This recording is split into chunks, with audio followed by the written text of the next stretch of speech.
Let's go into the reactivation system. This should be one of your top three marketing systems, and let's go into why and how it is done. So let's go into the basics and the major principles. This is the phone call reactivation system. Now, there's several types of reactivation systems.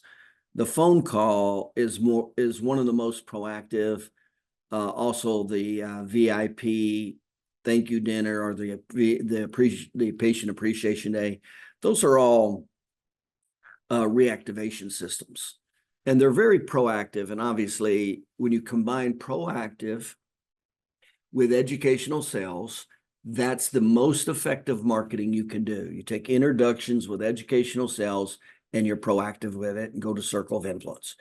That's the highest quality, best marketing you can do. So the goal is to stimulate reactivations as the easiest method to create new patients.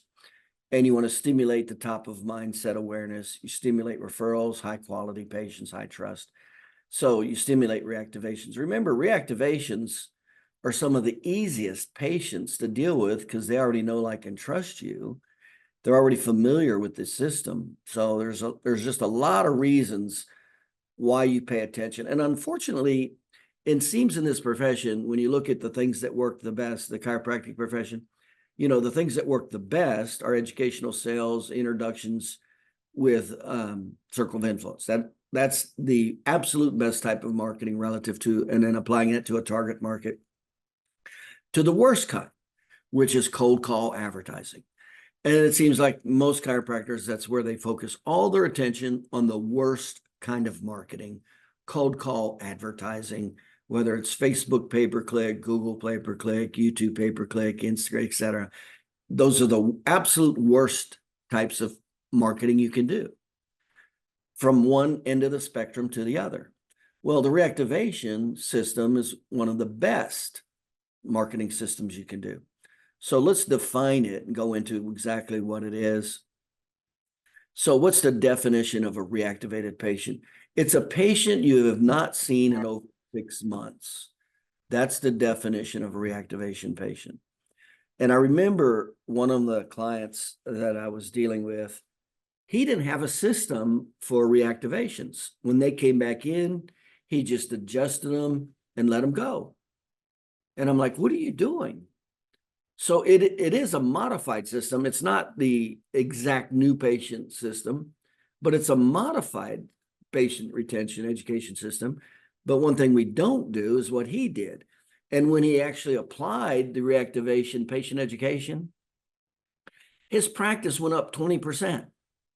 He called me, he was amazed. He goes, man, my practice has just jumped up just because when they come in, I don't just treat them and let them go with the reactivated patients. He actually applied the, what I would call the mini day 4, the mini report of findings. So it's not the full blown, but we'll cover that separately. So, reactivations are a significant part of your practice, or they should be. As a matter of fact, I mean, I used to get like 3 to 5 reactivations a week. Well, that lessens the load of the number of new patients you need. And they're way easier to deal with. They're higher quality. So reactivations are fantastic. So the definition of reactivation, if you haven't seen them over 6 months. So when you want new patients fast, reactivation is always the first place you go, because there's many reasons, but there's already to some degree trust and need. So that's like, if I get a client join me and we need to jump up his practice, that's one of the first things we'll do, is we'll go, well, usually it's patient retention because they're losing a lot of patients. And then I'll go into the reactivation marketing. Those are high quality patients, and they're the easiest to get, and they typically don't cost anything to get them.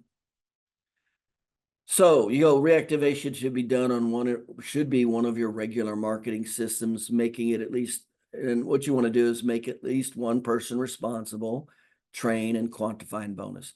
Now, this is true of any system. If you haven't learned about systems yet, if you put 2 people in charge of the same thing, you're guaranteed to not get it done, or to lower its effectiveness or the results. because one person will think the other one's doing more. And that's just, you never do that. So you can have multiple people, staff members doing reactivations. As a matter of fact, I just talked with one doctor. I said, have your front desk just split the alphabet in half, where the front desk did the first half of the alphabet for reactivations, and the staff member in the back was responsible for the second half. But you never overlap job responsibilities. That's a great way to not get things done. Okay, so it works even better if you regularly keep in touch with patients.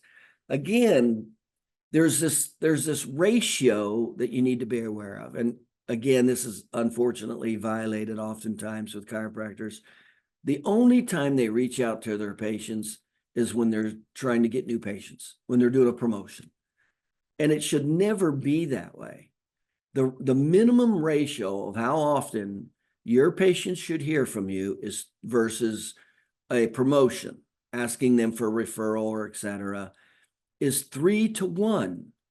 They should hear 3 times from you from not hearing anything, not wanting anything.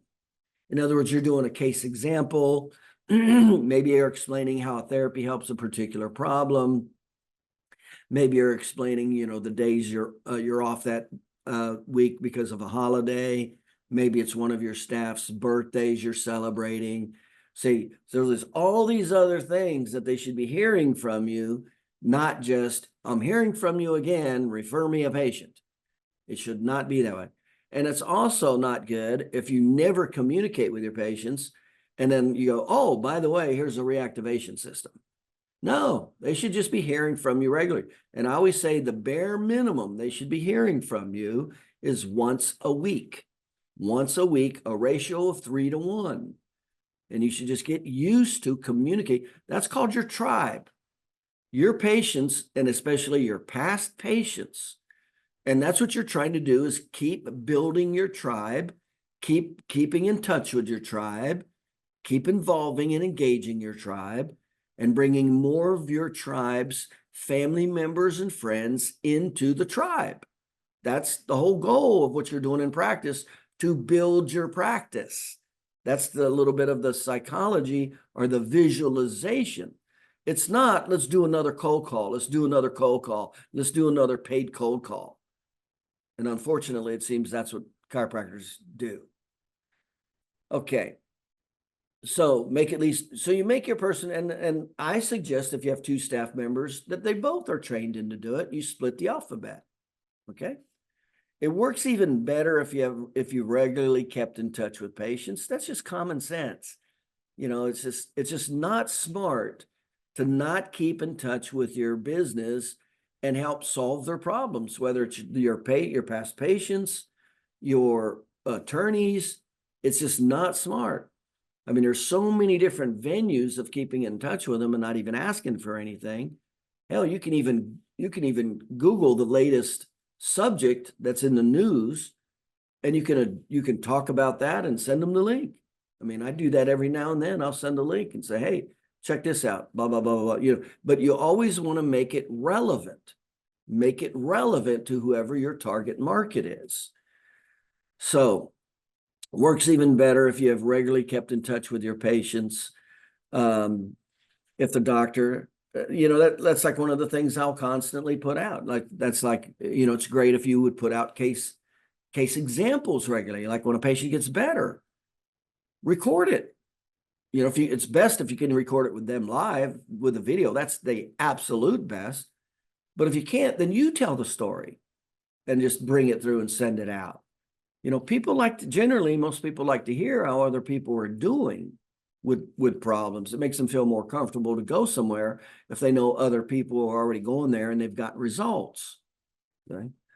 So if a doctor is not busy or building a practice, they will get better results on the phone versus staff.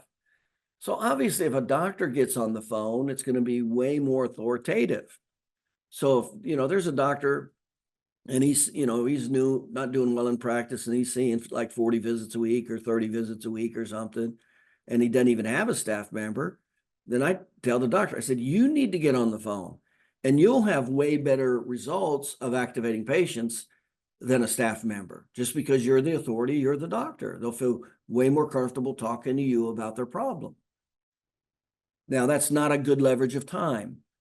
So, if you got staff member, at least one staff member or more, then you don't need to be doing that. That's not a good leverage of time. So, depending on where you're at in your practice is where you spend your time.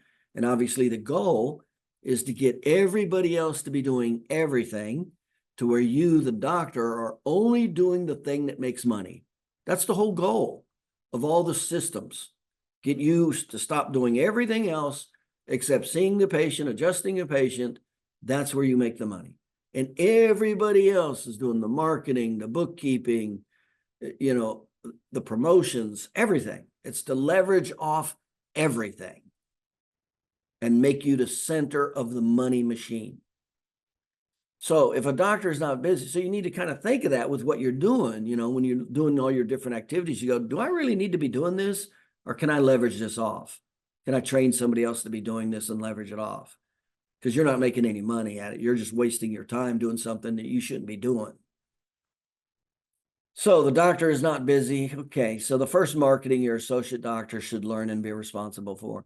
When we bring the associate doctors in, some of the very first marketing things that we'll teach them is the reactivation. We'll do like a patient appreciation day, a VIP dinner presentation, or have them do phone calls with reactivations. In other words, get them familiar with the language. What do they need to say? We've got to teach them what they need to say and what not to say.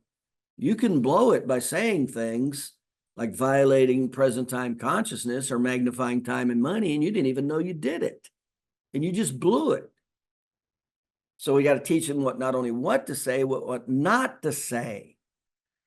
So your first marketing, okay, so we come on down. So how does the reactivation marketing fit into the basics of marketing?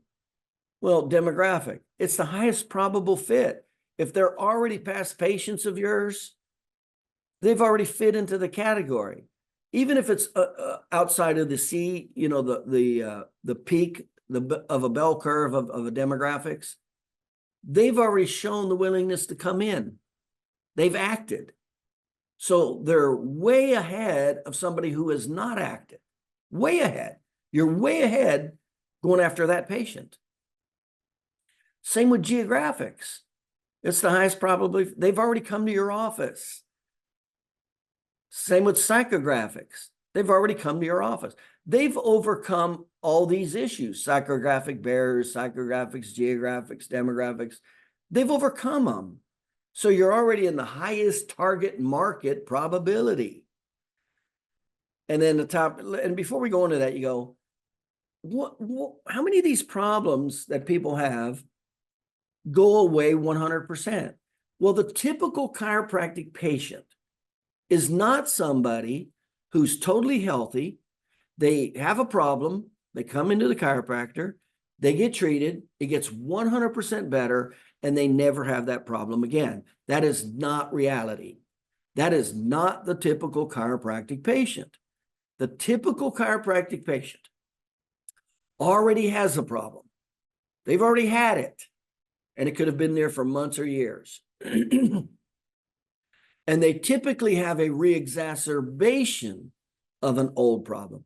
And if you do a good job of digging in your consultations and going past the first resistance on if they've had that problem before, you will find out that they've had that problem. Over 50% of your patients have had that problem, and it started months or years ago. And then it just went dormant. And then it was a flare-up. But you won't get it if you don't dig. You don't go past the second resistance or the first resistance. They'll just say, oh, it started 2 weeks ago. Well, when you actually go past the first resistance, you find out, no, it actually happened 5 years ago. And then it lay dormant for a period of time, and they had a re-exacerbation. So why am I saying this? You've got to understand your market. In other words, that's a high probability. The reactivation patient is a high probability patient. Why? Well, that's why. They have some permanent problems to some degree, that they've had injuries, they get better, and then they'll have reexacerbations or flare-ups. So the vast majority of your patients that you help and get back to normal, over 50% of them easily will have reexacerbations or flare-ups down the road. Why? Because it typically did not start new and fresh when they came into your office. That was a reexacerbation. And chances are they're going to have another reexacerbation down the road. So that's why there's real high probability with these patients. Okay. So what are the top reactivation marketing systems? Well, one of the best is the Patient Appreciation Day. That's a reactivation system, is what that is. So we're not only trying to reactivate older patients, but we're also trying to get their circle of influence, their spouse, mother, or father, to come in also. And then you have the VIP thank you dinner. It's a thank you dinner with the doctor. That is, I'm telling you, that is a fantastic. You know, remember, what do we like as human beings? We like to be recognized, appreciated, and approved. Some of the highest needs that we have. You want to get people to like you, start recognizing, appreciating, and approving them. You'll have a lot of people start liking you. It's a natural phenomenon. So the VIP dinner. So what's the VIP? Well, that's when remember when we look at who refers in your practice, it's the Pareto principle. It's the 80-20 principle. 20% of your patients will refer 80% of your referrals. It is not one-to-one. And we break it down even tighter, where 3% refer disproportionately more, and then 17%. So it's really 3%, 17%, 80%. That's really how the numbers shake out. It's not exactly 80, but that's the Pareto principle. So you go, okay, how does that apply to what I'm dealing with? Well, if you go after the VIPs, start with your 3%ers. Well, what's the definition of a 3%er? That's somebody who's referred at least 2 or more patients into your office. That's a VIP. And, you know, I say this all the time. When there's a charity that wants to try to get money, you think they go after people who've never donated before? They don't even fool with that list. They buy the list of the 3%ers, the people who have donated to charity and donated to multiple charities. That's who they go after, because that's smart. And so that's where your focus should be in your business, is you have a higher priority to your 3%ers, and then you have a high priority to your 17%ers. And you should have these lists. So if somebody's referred 2 or more people, that's a 3%er. That's a VIP.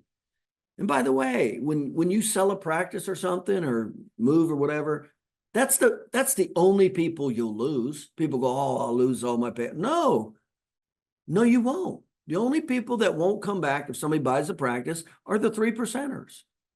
97% of the practice will stay with that person. Those are the highly valuable people. So you got to know who they are. You got to keep a list of them. So I always say you keep a list of your 3%ers, keep a list of your 17%ers. And of course, you should already have a list of all your patients. And anytime you do any marketing, it always targets the 3% first, the 17% second, always. That's why. And then you always go after active first, and then passive second. Passive meaning they're not coming in anymore. Okay, so a VIP thank you dinner, you ought to just put that on your calendar, like every 4 months. Remember, a patient's life cycle is about 4 months. A patient's active life cycle. What's active mean? When you're seeing them daily, 3 times a week, twice a week, or once a week. That's usually 4 months, okay, just on average. So a good marketing program is to put the VIP thank you dinner on your marketing calendar every 4 months. And then you're targeting the 3%ers and then you invite them to bring 2 family members. That's like shooting ducks in a barrel. That's the easiest new patients you'll ever get, because these people are advocates for you. They go out of their way for you. They'll drag people in to that presentation for you. And that's why you would consider doing it every 4 months. That's the life cycle of a patient. So you'll essentially be dealing with your inactive VIPs, engaging them, your active, and especially the VIPs in the last 4 months. Go ahead and invite them in, and then do with 2 family members, and then do the educational sales presentation, which is essentially the same as the new patient orientation. And wham, they'll literally pull them in for you. So put that on your calendar if you haven't, done that. That's huge. That's easy.